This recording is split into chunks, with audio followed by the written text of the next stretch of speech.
And for a minute, it sounded like I was complaining.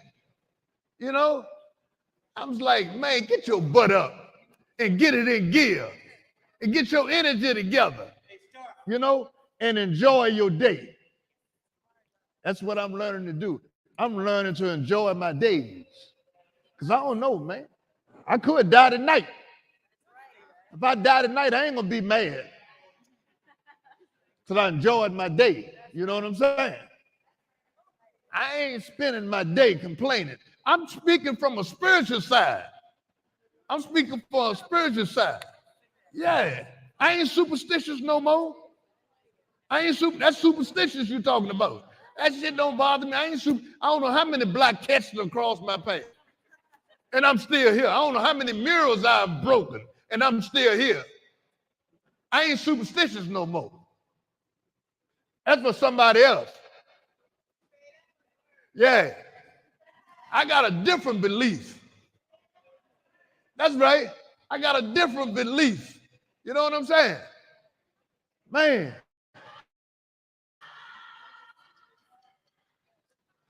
And I got a purpose. I got a real purpose. Yeah. Now, what is a purpose to me? A purpose for me is something that's going to wake me up in the morning. Something that's positive, that's going to wake me up this morning. Something that I'm going to do, that I'm going to enjoy doing. You know what I'm saying? Man, we were talking about that with the speaker on the way down here. If you can't find that shit, that means you got your head in the sand. You got your eyes closed. You know, open your eyes. There's more to life than just the jail. All right? Yeah. Search it out. Find it. It's here.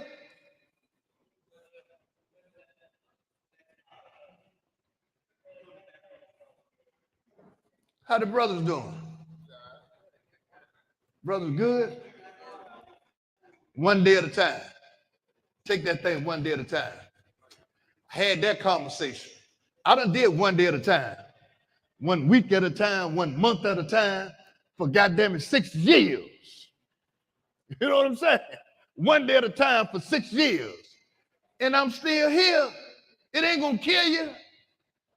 When they take cigarettes from you at the front door, when they take beer and wine and liquor from you at the front door, when they take heroin from you at the front door, it ain't gonna kill you. It ain't gonna kill you. Be careful, man, about what messages you give yourself. From a therapeutic sense, they call that self-talk. We all have self-talk. Just be careful of what you're telling yourself, man. Because words are powerful. More powerful than we think sometimes. You started telling yourself a whole bunch of bullshit. You started believing that bullshit. You know, do some research. Do some fact checking. What's up? Yeah, do some fact checking.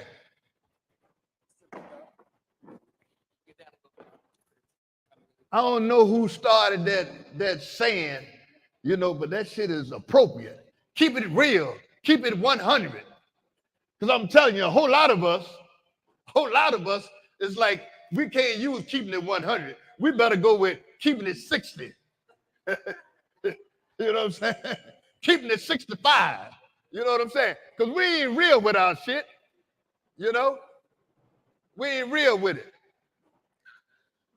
That's one of the questions, man, that I wanted to ask everybody today.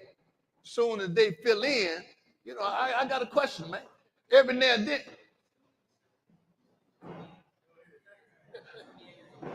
Huh? What are you doing in here?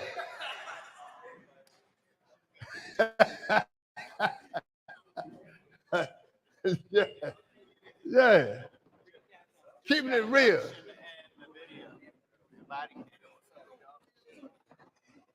What's up? What's up? A lot of these guys, I know these guys, man, from another jail. You know what I'm saying? You know? I know him from another jail.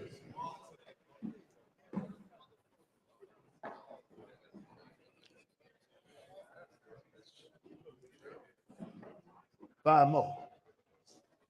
Hey, man, this is awesome. Hey, Steve, turn my mic down just a little bit. My wife don't want me to be hollering. Just a little bit. we got five more. Man, look. I'm excited, man, because this thing is taking off, man. I'm glad y'all here. I'm glad y'all a part of this. You know what I'm saying? Man, what's the difference between sight and vision? What's the difference between sight and vision? Somebody raise your hand and answer the question. I'm trying to get y'all engaged. What's the difference between?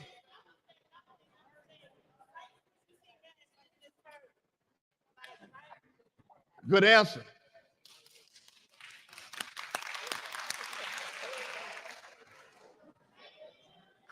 What's the difference between sight and vision? Good answer. I mean, the girls on the board. Yeah, the girls on the board. What's the difference between sight and vision?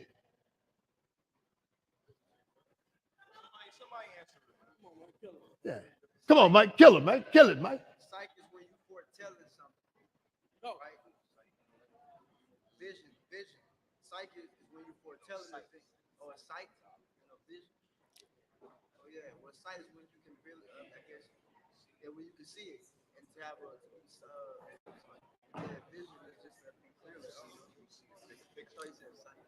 I don't know what that last part he said. He started mumbling, but everybody was right, man. Everybody was right. I mean, sight is what's in front of you. What's in front of you? Vision, man, is possibilities. You know what I'm saying? Vision is what we don't see right away. Most of us in here got some sight and not any vision. You got to have some vision, man. You got to be able to look at the big picture. You can't just continue to look at the small picture all the time, because you're going to feed yourself the wrong thing. You got to look at the big picture sometimes, man. Okay, this is another question. What do you really want out of life? What do you really want? What do you really want out of life? Oh, okay.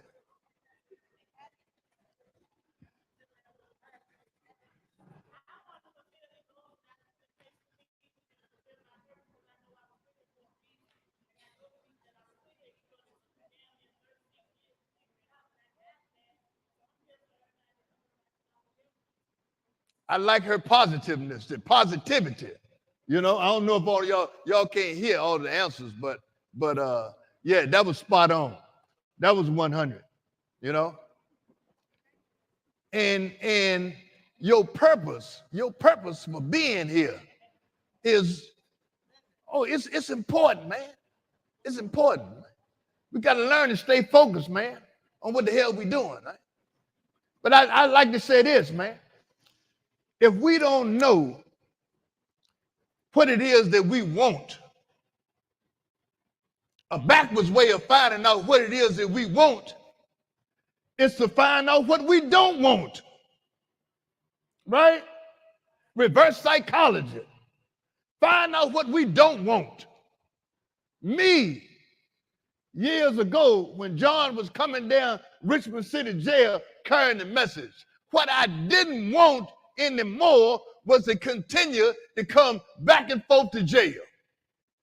Back and forth to jail. That shit had gotten old. Back and forth to jail 7 times.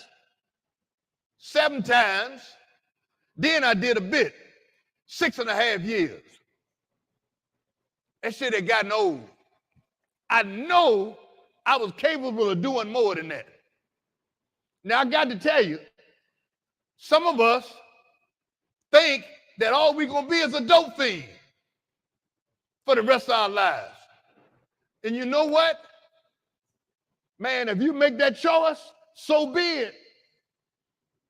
Your family's probably thinking that before you even make that choice. Oh, he's a good boy. He just can't leave that shit alone. You know what I'm saying?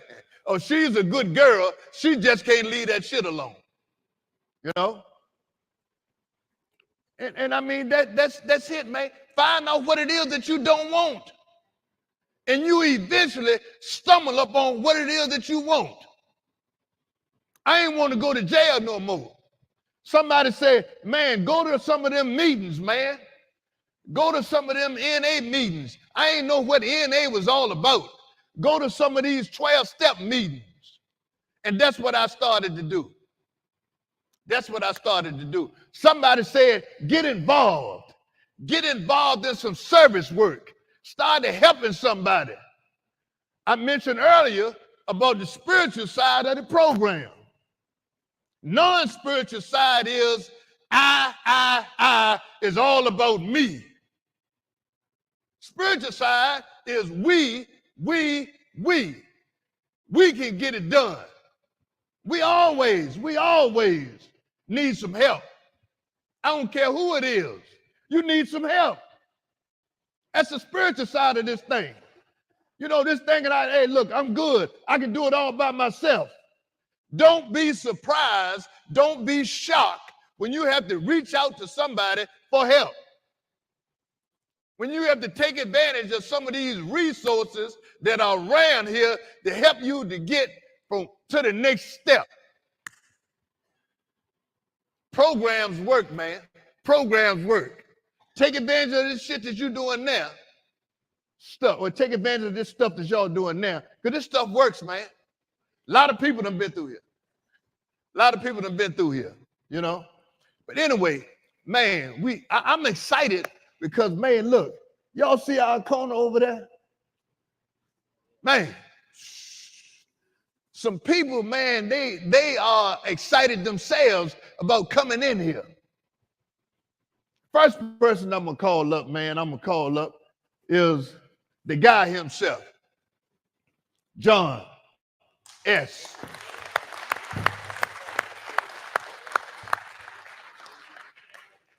I was working off that Arby's I ate on the way over here, man. Wait a minute. Let me just say this.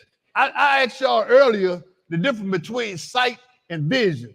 This man had a vision in 2000, and it came to fruition in 2004. And him and his wife started Maxine Foundation. And I think John is a visionary. He started this.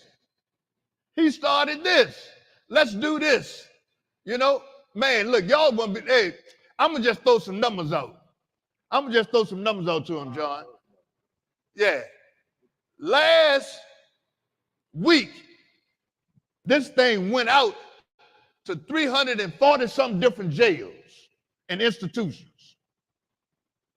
347 different jails and institutions. And this thing was viewed by over 1 million inmates. You couldn't see that? Y'all couldn't see that? You know, hey, I'm telling you, you got to learn to see the big picture. I ain't see that shit myself. You know what I'm saying? You know, but this was happening. I saw it, but I ain't see it that big. You know, man, John, let's give John some kudos. Love you, man. Give Marshall a hand, man. And I don't care what Brenda says, you ain't too loud. Yeah, my wife. Yeah. It's hard to hear in here, ain't it? Yeah. I know it is. You know, last night I was talking at a meeting and I was going over the 11th step. And that's the one where we saw through prayer and meditation to improve our conscious contact with the God of our understanding and then the power to carry out that knowledge. And I don't know where y'all are at with the God of your understanding. If you got a God of your understanding, or if you're even interested in the God of your understanding, that's okay. But understand this. Words you're hearing tonight, I feel like I'm a chosen one, to be honest with you.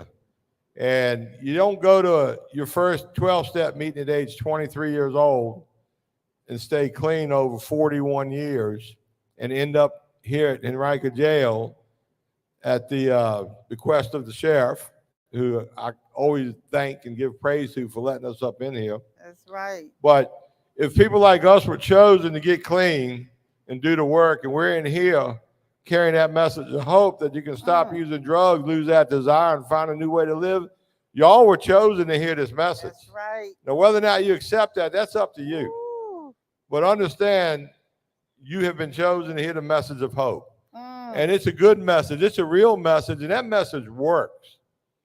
Now, Marshall gets excited. He gets animated. And, you know, Sheriff Wade started the Rise program. And we just happened to come in here early on, and I thought, holy smoke, this is what every jail in America needs. But they need hope dealers in here. Ooh. We're hope dealers. I bring you hope dealers. That's right. And it's sad that I bet 2% of the jails in America have what we have here, and I bet less than 1% have what the sheriff lets us do here. This is very rare. Yes, it is. And we do, this is a live feed, but we do record them all, and then we send a recording and to jails and prisons all across America through the Paytel companies. Matter of fact, you might be able to pick it up on your tablet if you look for it. But we're in 48 states now. So we're making some progress carrying that message of hope. But now here's another hit. It's really up to y'all how far and how big this thing gets. You think about that. Up until you got here, your purpose was probably to rip and run and rip, you know, create problems for yourself, your loved ones, your family, your community, your PO, the judge. But that doesn't have to be your story when you leave here. You can turn all that crap into true purpose, make a real difference in your communities. And that's what I hope we can inspire some of y'all to do. And it's happening. McShin is full of people turning their life around, finding purpose, and moving forward. And people do like to come in here and share that experience, strength, and hope. So this is just as important to us as it is y'all.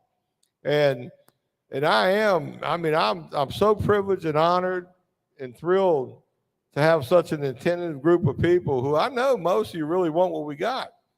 And the good news is it ain't that hard to get. You know how hard it is to be ripping and running, acting out all the time and feeling all stupid and shit when, you know, you get caught?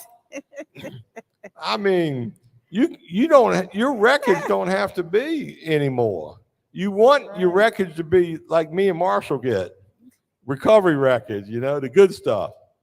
I was thinking last night, the only time I even remotely tell a lie is probably to my wife. You know, I just want to eliminate a whole lot of chaos and drama on the front end. But typically, they ain't that bad of lies. It's just self-preservation stuff on my part. For those of you who are married, you know what I'm talking about. But other than that, man, I go through my day. I live clean. I feel clean. I go to sleep at night pretty easy. I don't stay awake worrying about a lot of stuff. And that's a good place to be. So, but we do have a very short speaker tonight and a not so short speaker. And I'm not sure what order we want to do that in, Marshall. The short speaker. Yeah. I'll bring you back one of your own. Some of you know her.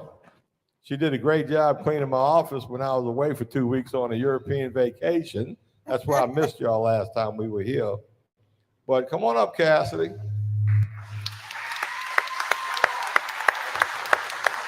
This woman right here, I can't tell you how motivated she is, how excited she is, how lucky we are to have her over at McShin doing the work she does.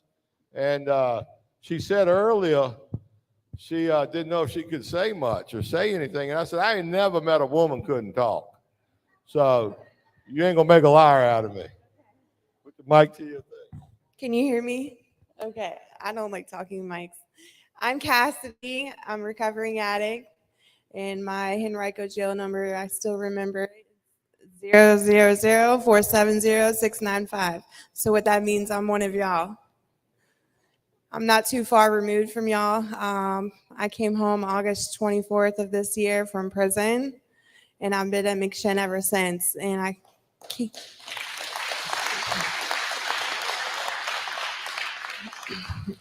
can't thank John and McShin enough. They've saved my life, and since the first time I've been there. I've been in Rise a few times, and big shout out to all my girls in there. I love y'all so much.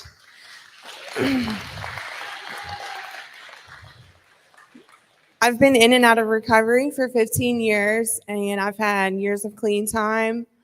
But I've always gone back to my old ways, and that's because I always had one foot in and one foot out. I was never fully in to recovery, so that means I was just clean. And what I've figured out lately is I always question myself when I'm driving. I say, well, what is different from my friends that have came home after me and have already came back to jail?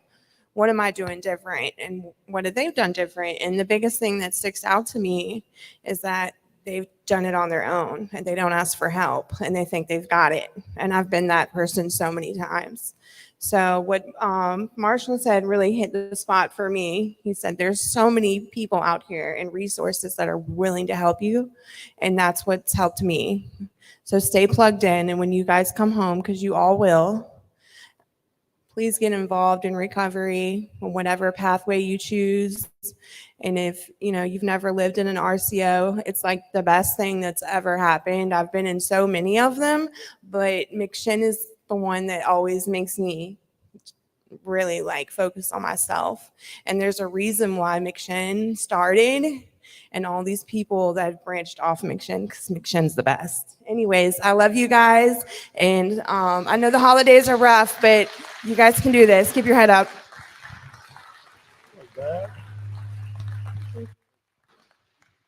I was sitting there listening.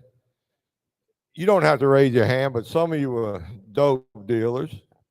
You can go from being a dope dealer to a hope dealer. Some of you have been to prison. You can go from prison to purpose. Recovery gives you that opportunity. And some of us are hard-headed. We take a couple trips. We mess up, but that's okay because the door swings both ways. And I've never seen anybody yet that didn't give us a good, solid try not succeed. Recovery is not that difficult. It really isn't. Now, our main speaker tonight, a young lady I met a few years back, she got a little time on her. But I mean a true soldier for recovery, man. Every time I see her, she's doing something wonderful, helping people, carrying a great message. When you think of a useful, productive member of your society, this is the type of person I think of. And I'm excited, Marshall. I don't know how you plucked her out, man, but you got her up in here, and that was a good hit, Marshall. So, Niecy, come on up here. Let's give a warm welcome for Niecy.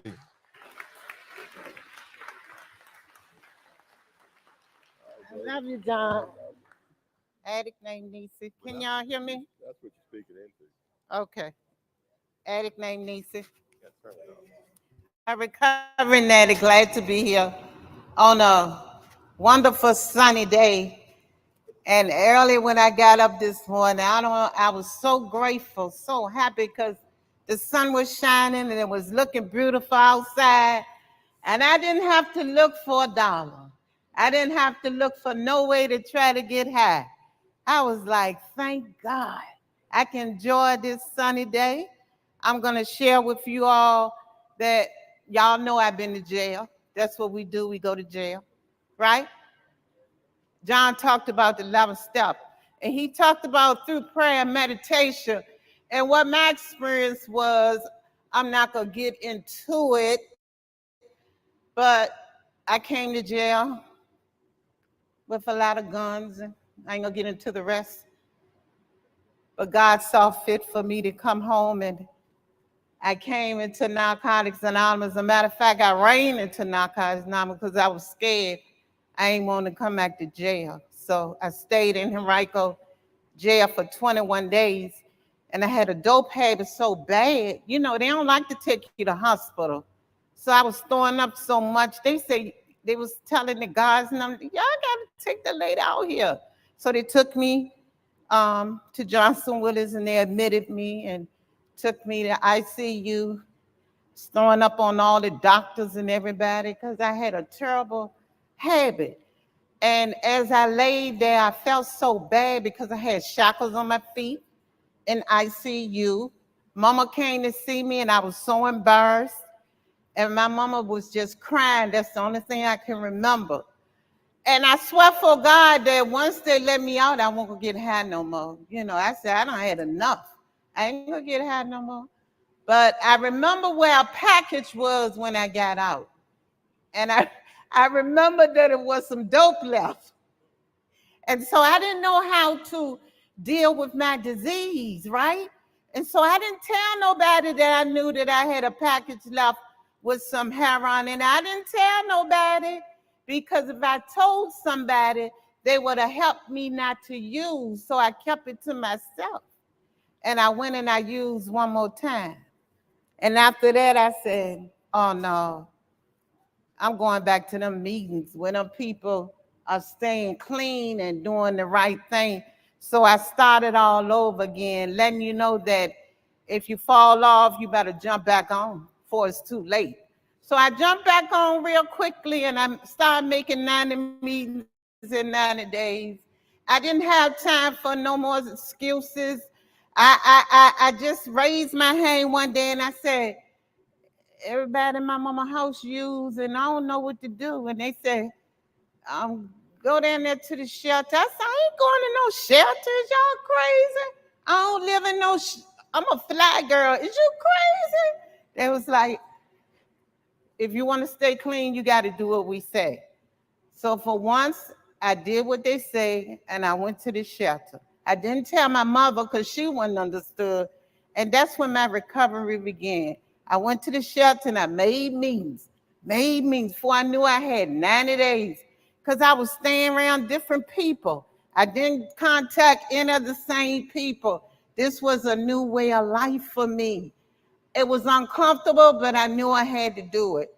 Back then, AA, we didn't have a lot of NA meetings, so we would have meetings like at 12 and 5 o'clock. So they gave me directions. They said, go down to 210. That's where people, the AA fellowship be. They say, go down there and sit.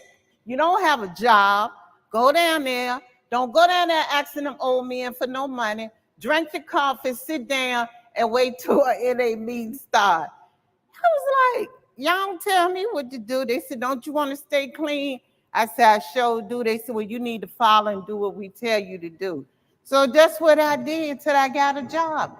I went down there and watched them people smoke cigarettes in AA until I could get a job, and that's what I did. I was so glad for once in my life I felt some hope. See, this disease is real powerful. When your thinking got you thinking that you got a great idea, you keep coming back to find out that you got the wrong idea. You got to, this is a we program. I cannot do this by myself.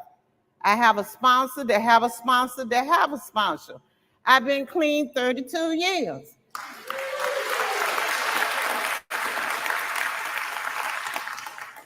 Sometimes I find myself, I be going to the meetings, I be like, how long is this gonna be going on? I'm in my 60s. How long? When I got here, I was in my 30s. But it's working for me. It's working for me. I'm not hanging on the corner no more.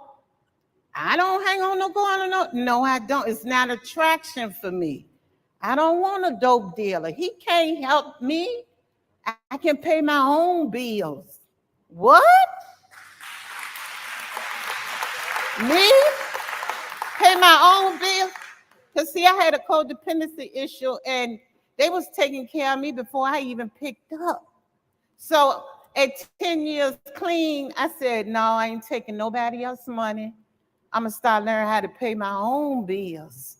And that's what happened. Because in this fellowship, a transformation takes place. Because this takes place, because this is a spiritual program. Whether you want it to or not, it will shift for you without your permission. The steps begin to shift for me without my permission. Every time I seen John, I was like 90 days clean. I was like, why every time I see him, I gotta hug him and be so nice to him. And I'm nicer than him he is to me. And I kept on for years and years and years. And so now I see the spiritual awakening and the spiritual connection in him and me. And that's because he's a member and I'm a member. That's because he's just like my brother in Narcotics Anonymous. It doesn't matter what color, race I am. If you're here and you say you're a member, you're my brother. I love you. I want you to stay clean and get clean. I want you to do the right thing. Don't nobody want to be, I don't know about y'all, but I ain't want to be locked up.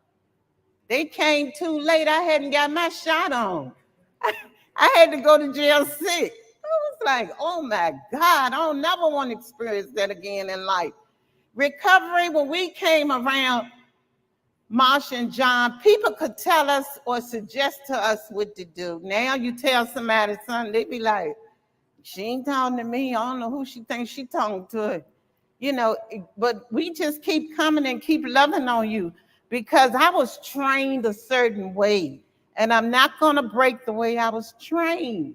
I was trained to be open-minded. That's why I'm still clean. I was trained to listen to people. That's why I'm still clean. I was trained not to go buy dope from the dope man. That's why I'm still clean. I followed our predecessors. I didn't respect them.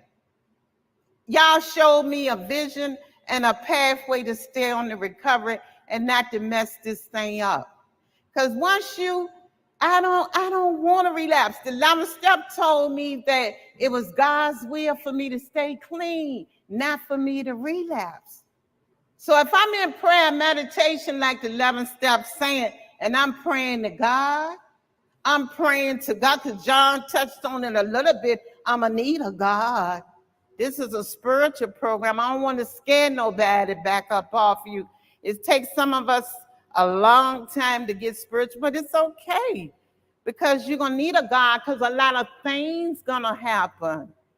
I had to walk through a whole family being HIV and they died. Painful, scary, uncomfortable. The stigma was on my family because people wasn't talking about HIV and AIDS. So everybody in Richmond knew my sister was sick and her 2 little children. That was an embarrassing moment for me, but did I use? No, I didn't, because I kept my head up high. And then we talk about the gun violence. I had 5 nephews to get killed. Did I use? No. Was it painful? Yes, it was. It still is. But you people have trained me no matter what. Don't pick up, Niecy. Don't pick up no matter what. Because I'm in the no matter what club.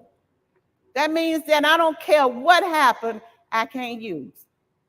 I can't take other people's medication. I don't want your medication because my name ain't on the bottle. I don't misuse no medication. If it said take 1, I got to take 1. If I take 2, I'm already in trouble. Because see, my body don't know. When I take 2 and the bottle said take 1, I'm already using. That's the way I was trained. They told me, follow directions on the bottle. And if you follow directions, you'll be okay. If I don't follow directions, that's when the relapse come in. They told me, don't drink. I can't drink because alcohol does something to me. I take alcohol, I'm gonna want some dope. I don't know about nobody else. Alcohol ain't enough for me. See, I'm an addict that always want one more. I done got better in some areas. I remember one time I was shopping so hard and I was buying the same shoes because I was compulsive and I won't focus and I was trying to fix me. That's why it's good to get a sponsor and get into the step work. Because you'll know what's going on when you be out of hand and out of control. See, I know what it is to be in a relationship and pick up anything and anybody. But I've been too clean for that. I have some values and principles that I live by today. Can't no anybody get me. Not that I'm all that, but I've been here too long just to walk in dirt. I've been here too long. God has worked on me. And that comes through the steps and a sponsor. I couldn't do it by myself. Because at the beginning of the working guide, if y'all ever get a chance, it'll tell you the only wrong way you can do this is by yourself. We can't do nothing by ourselves. That's how we help each other. Marsha and I was coming down here and we were talking. And the longer we talk, that was the weapon to recovery. When two addicts get together and start talking, we're letting the disease fly off of us. But when we stick there and don't tell nobody and want to use and act like we slick and we ain't telling nobody, the disease gonna win and you're gonna pick up. Because see, our pride is killers. We'll make people think, no, I don't feel like using. Yes, you do. And you better tell somebody. I'm so grateful for a place called Narcotics Anonymous. I don't know what to do. 2 years ago is this month, my mother died. And when my mother died, I answered the phone calls and I thought I was in a call center. I was like, I'd be glad when the phone stopped ringing. And then I thought about it, the people in the fellowship calling me to support me. Not to fix it, but to support me when my mother died. Not just people in Richmond, people that I met in New York, Washington, people all over. We don't play. We are powerful. And I want you to know that this is just the beginning. John is on his way to better things and don't even know it. This is just the little surface. He probably sitting back saying, wow. And guess what? It haven't even exploded yet. That's what my God told me. Because it's going to keep on rolling. It's going to keep on rolling. It's going to get better and better. And we need people like you. We need, just like we need you, you need us. This is a together thing. This is a we thing. You're going to help me. I'm going to help you. Each one of you all that's in here tonight, by y'all just coming, y'all have helped me. Now, when I got here, we didn't have a problem with opiates. When I get here, we won't talk about Percocets, fentanyl, we're talking about heroin and crack cocaine and all stuff like that. And so when I heard about the fentanyl, and I had to hear so many people and all our friends that passed away from fentanyl, my heart just hurt so heavy because I know if they had practiced this right way, nobody would have picked up fentanyl. If you do what we say, you can stay clean, but you got to do what we say.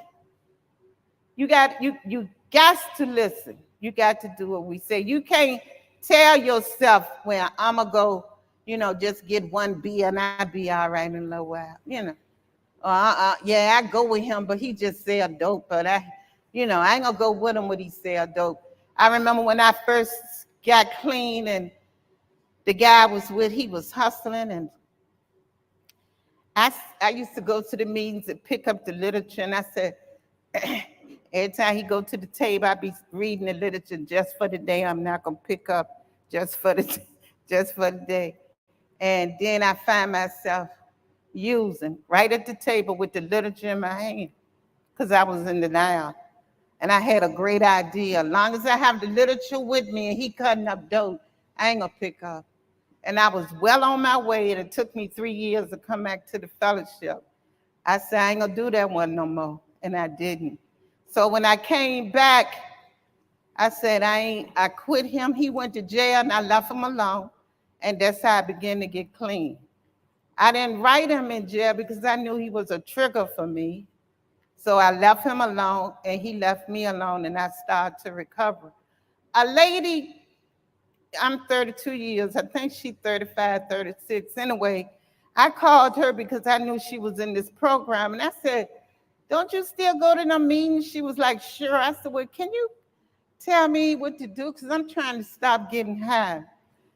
And she came and got me, and she said, for 2 weeks, I'm going to take you to meetings, and then I'm going to let you be on your own. And she drove me around for 2 weeks. And then the last meeting, she said, you're going to have to get to the meetings on your own now by yourself. She said, I got to let you go. And you know my thinking, she thinks she all of that because she been cleaning longer than me and she don't want to be bothered.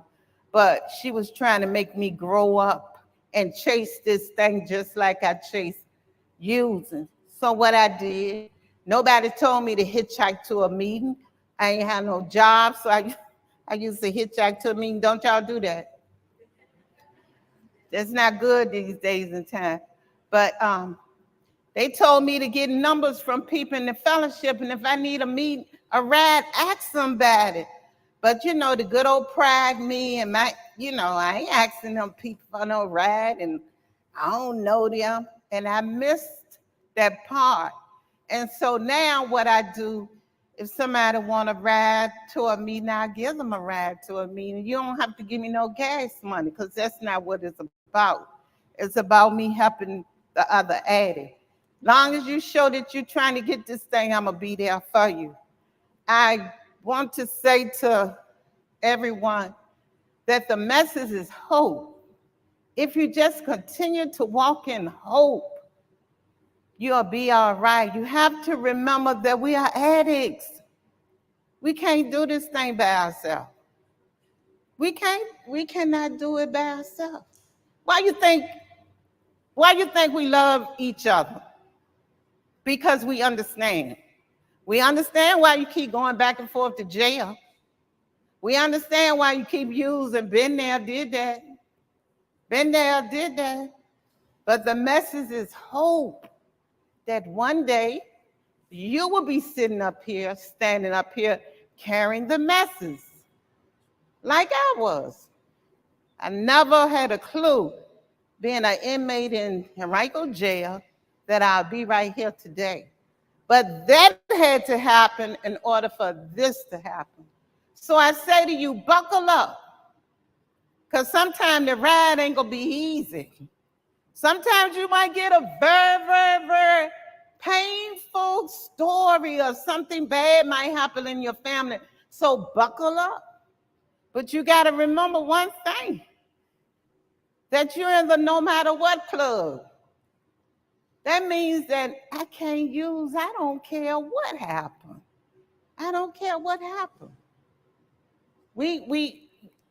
A guy, he lost his wife, he lost his son, he lost his sister. All of them was living in the same house from COVID. Everybody survived except for him. And he's still clean. He said, no matter what. He said, I ain't gonna pick up no matter what. He had to bury his whole family. He said, no matter what. Damn, that's a message. That's a message. People tell me all the time, you've been through so much. Okay, and I might be going through something else. I don't know.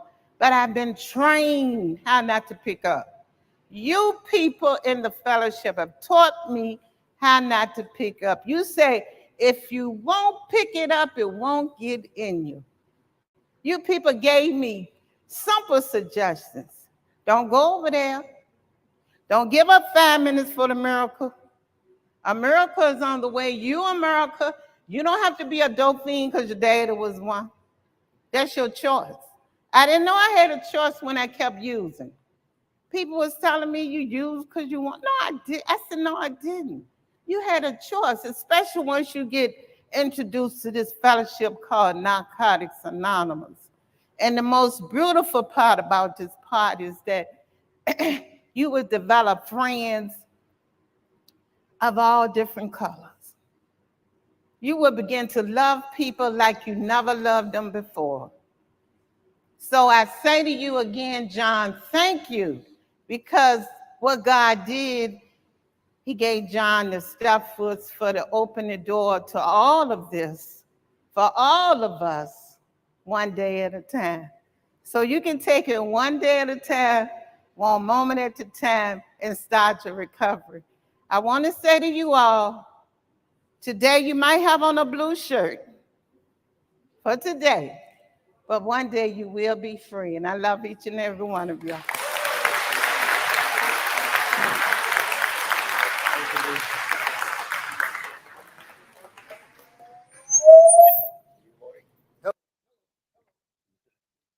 Hello.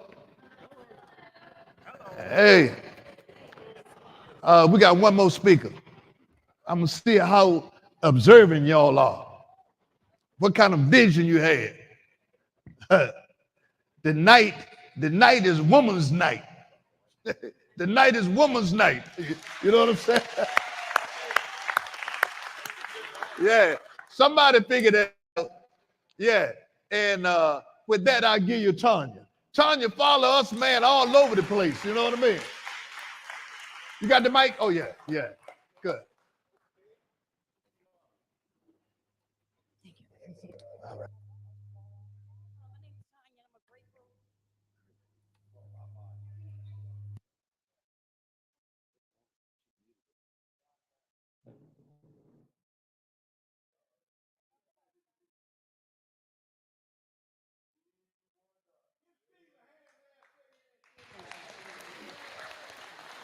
Hello again. My name is Tanya, and I'm a very grateful recovering addict. I have been in active addiction to heroin for 30 plus years, off and on. But what I understand is I didn't grow up saying that I wanted to be an alcoholic or an addict. Some things happened in my life, in my childhood, that changed me on the inside. See, I didn't understand that when I was a little girl and my dad was an alcoholic, a functioning alcoholic, not the same. And him and my mom would argue, fuss, and fight. I didn't understand that the alcoholism brought the issues into our household. So what do you do with that at the age of 5 or 6 when you don't process it? Because what I understand is what you don't address doesn't get healed.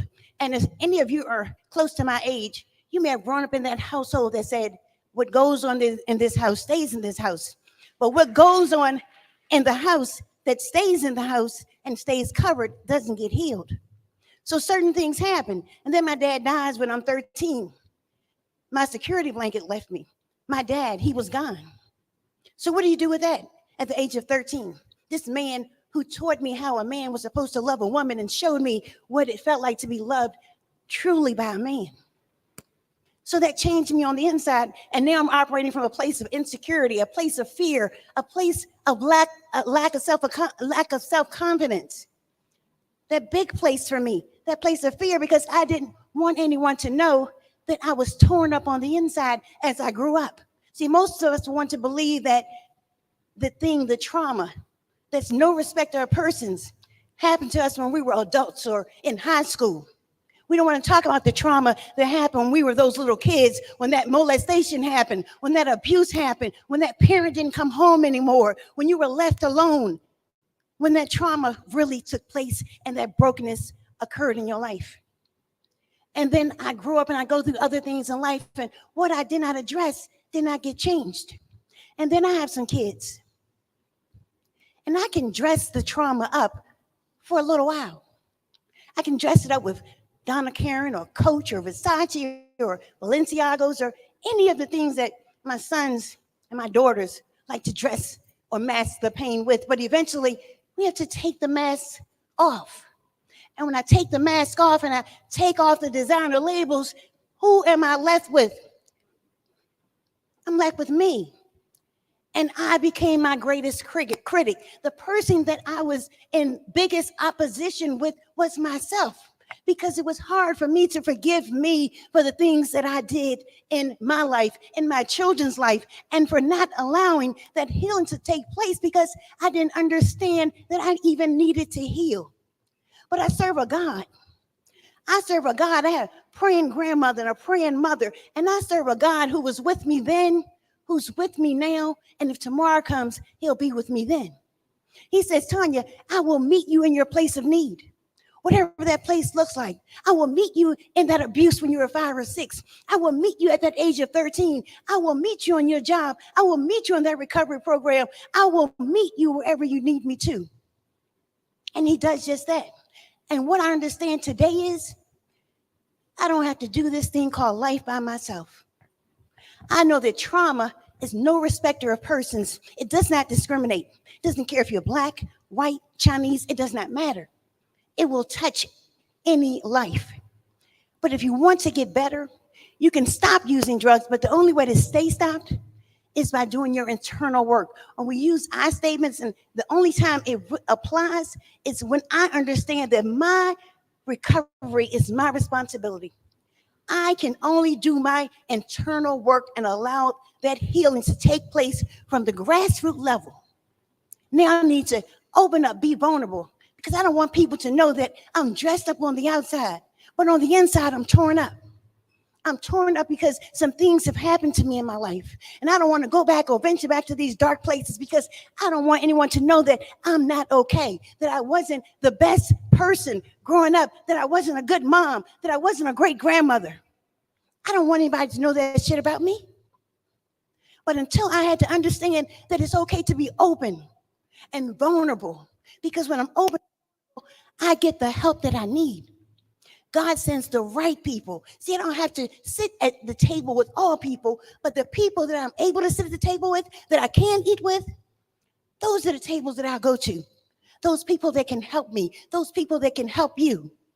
Understand that in this process, no one is alone. You don't have to do this by yourself.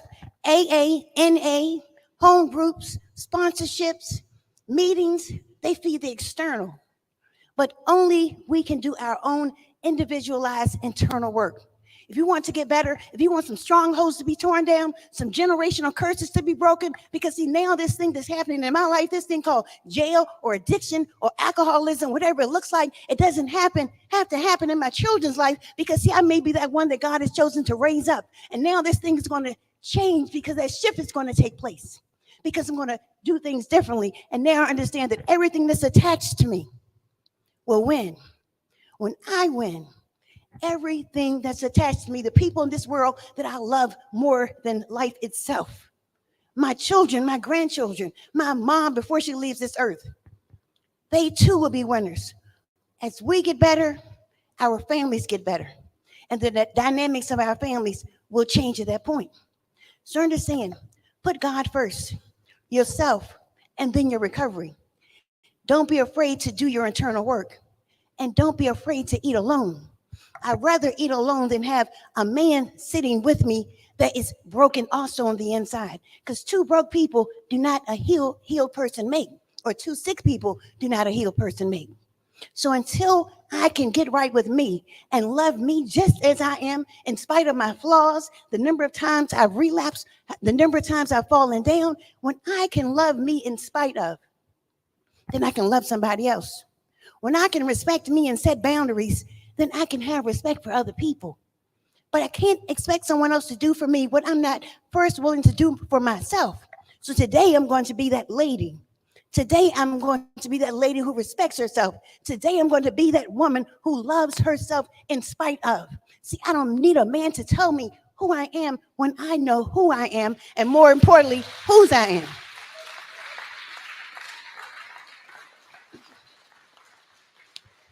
So I'm going to leave you guys with this nugget.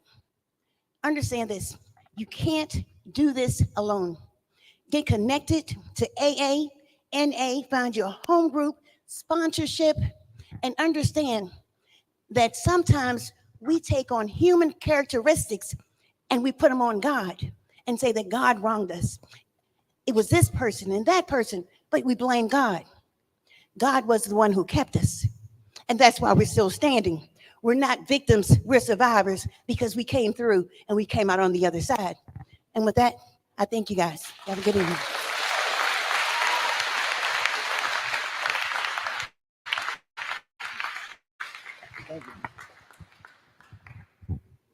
Oh, man. It was some powerful shit tonight. Yeah, some powerful shit. I hope y'all embrace some of that. You know what I mean? John, you got your mic. Yeah. Getting old. Hey, Tanya, come on, Cassidy, Niecy, y'all come on up. Ladies' night. Here's the ladies. Give it up for the ladies. Yeah, yeah. That was a hell of a ladies' night. Any questions y'all got for them? John got the mic. It can't be a. Fast on the takeoff after that surgery, but Yeah. Hold on. We're going to put you on. We got another mic. Steve. What was your wake up call? Here you go. So my wake up call was when this lovely facility decided to send me. I thought they were going to send me to Goochland or fucking what's the other one? Savannah, right? But they didn't. They sent me to fucking State Farm. Oh. And they put me on a tractor in cow shit in 100-degree weather, right? And I'm a chubby, bougie little girl. Like that does not work for me. I'm a city girl. That does not. No, I don't do that. So that was that was like my that was my rock bottom for real. Like I was like, I never, ever want to be eating casserole and sweating and working in cow shit on a John Deere tractor ever again in my life. Yeah. And like, not only did I had to come to jail sober, I had to come to McShin and they forced me to do an intensive program for 30 days. They didn't force you. Yes, they did. No, they did. Yeah, well, it was You didn't have to be there. I didn't have to be there. I had to clean that up. Yeah, well, they were like, I got there. That was Jesse anyway. Yeah, it was Jesse. It was Jesse's fault. I got there and they're like, well, only way you can stay. So my best friend set me up. She worked for McShin. And she was like, yeah, I got you a bed in sober living. Like, you can go straight to work. Everything's going to be great, right? And when I got there, the only bed they have was an intensive, and that's where everybody's detoxing. And I'm just like 20 months clean. I was like, I don't want to do that. And not only did I have to come to jail sober and see everybody detoxing, I had to go to the intensive program and see everybody detoxing. And then they're like, oh, by the way, give me your phone. I was like, what? I just didn't have a phone for like 13 months. No way. But I did it. And that was my wake up call. And I was really frustrated for 2 weeks because I could have gone to other RCOs and had a life right away, but I didn't. And guess what? And since I did that, McShin, I thought Jesse was like, I thought I was in trouble one day. And he was like, I need you to come to my office. And I'm like, what did I do now? Because every time I get told that it's either I've got a warrant or I'm in trouble or I'm getting put out. And they sat me down and they're like, we're offering you a job at McShin. So I'm a full-time staff member now. Yeah. Yeah. And not only did they give me a job, but I'm also a house leader at one of the houses. I have the best house at McShin because I have the luxury of working at the women and children's house. And I don't have physical custody of my children, but I get to help other women and children. And I go to court in 2 weeks for visitation with my children. Yeah, you know. Right. Thank you. And I've done all that in And you're the one that's months. scared to talk. Yeah. I mean, it's a real simple question. You know what I mean? We got another question over here. Though. While we're still alive and got time. Yeah. She's been there like 6 months. Yeah. Oh, what do you got to do what's the process to get into McShin? See that guy right there, Travis? When this meeting's over, you talk to him. He'll tell you how. But on a serious note, if you get out and you walk across that parking lot to McShin, if we got a bed, they'll do an assessment. And if you're a good mix for us, you get in that day, no questions asked. And if you're not, we'll keep you till we find your spot to go. But yeah, she loves it. But to go there before you get out, you got to do a home plan. Like Yeah, DOC yeah. is easier to do. Yeah, they done gave us. She If you got working a for 'em now. caseworker, you call up, and Yeah. it's just some days is better than others. No, we don't. We're not a clinical organization. We don't take insurance, Medicaid, and none of that. We're private paid and a charity organization. But I would say we got 165 beds. I bet half of them come on like a 2-week scholarship. So John coming to me. it can be complicated at times, but it's as simple as just going there if you get out.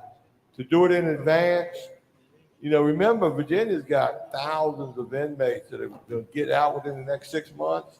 We don't have the bed space for thousands of inmates, so I hope that kind of helped a little bit.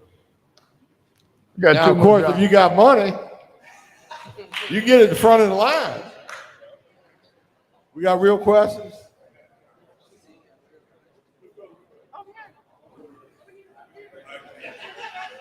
How you doing? My name is Rashawn.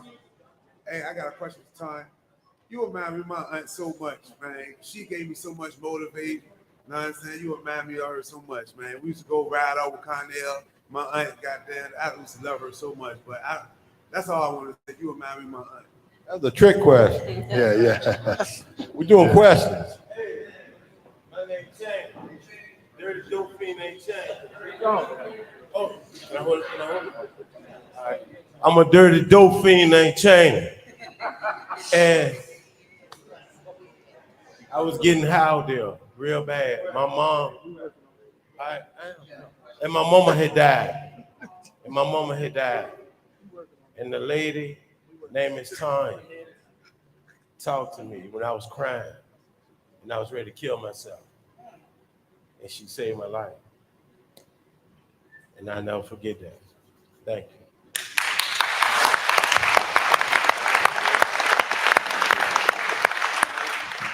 We got time for 1 or 2 more questions. We may as well be truthful and say questions or comments. Yeah. All right, hold on, I'll go back there. Wait a minute. It's going to be the last 2 because We got time for 1 or 2 more. Back. Yeah. Your hand was up first. Yeah. Question. John. Yeah. You said that you knew you were the chosen one. And I feel that way also. So how do you fight the demons being clean from inside your head to stay sober? Number 1, I'm a United States Marine, and I'm trained to fight. Number 2, I run with recovering people. So if you surround yourself with recovering warriors, you're going to get recovering warrior results. It's real simple stuff. You get what you get when you do what you do. Yeah. And you're going to be who you hang around with. So I'm making a point every day. I chase my recovering herd, man, and it works like a charm. So I hope that's helpful. Hey, John. When Niecy and I were riding down here tonight, part of our conversation was, in order to heal, and that's what Tanya was talking about too, in order to get better, you have to understand and realize how sick you are. You can be so sick that you can be in a meeting and you can be thinking about using, and you just left jail, for using. You know what I mean? So you have to train yourself, like she said, not to put a whole lot of stock in that, not to put a whole lot of stock in what you're thinking, because you're thinking to trick you off. Every one of you may not realize it, but you have a recovering tribe out there waiting on you, there for the taking, okay? If you want recovery, you got people already there waiting on you. So it's simple stuff. Last question. How you doing? This question is for Tanya. How long did you say you've been clean for? And okay, yeah, that's it. Tell the truth. So I just gave away almost a year clean. So at this point, I've been clean for 90 days. Give it up, 90 days. So I went back out for a period of 2 weeks because my son ended up getting quite a bit of time, what I thought was quite a bit of time. But what I understand today is that there was a pile of unresolved harms against my kids that I had not addressed. And when I did that, now I understand that I still have my kids in my life. I don't have to visit them in a cemetery. My sons are great men. They stepped out and over what they did not receive from their dad by not having a dad in their life, and became the best dads to their children that they knew how to be. But what I understand is, just as I need recovery, our children need recovery. They're broken too. So when they show up in the courtroom, it should be mandated that our children be given opportunities at recovery as well, at least 3 times at recovery before their lives are thrown away to jail or prison. Because of parents like myself who have to assume a portion of the responsibility for the roles that our children's lives have taken. Not full responsibility, but I have to take ownership for the part that I played. You know, I want to remind folks too, you applaud. I got friends in recovery for 40 years. And some of them friends don't have 30 days clean. You know, not everybody's story going to be straight shot clean time. You know, but some of my best friends, the people I like to run with the most, got under 90 days clean. I mean, there's just so much love here. So it ain't really about a lot of time, or it can be, you know. So don't panic, you know. Anyways, time's up. We got to get out of here. Thank everybody. Thank the sheriff for letting Thank us in. everybody. Good Thank job. the women. We'll see you in 2 weeks. Thank the women. Women's night. Hey, y'all missed. We started this off the last time we were here, but y'all couldn't attend the meeting. But, Yeah, with Miss Rhonda. But we're gonna bring them back so y'all can hear. All right. Thank everybody. Thank everybody.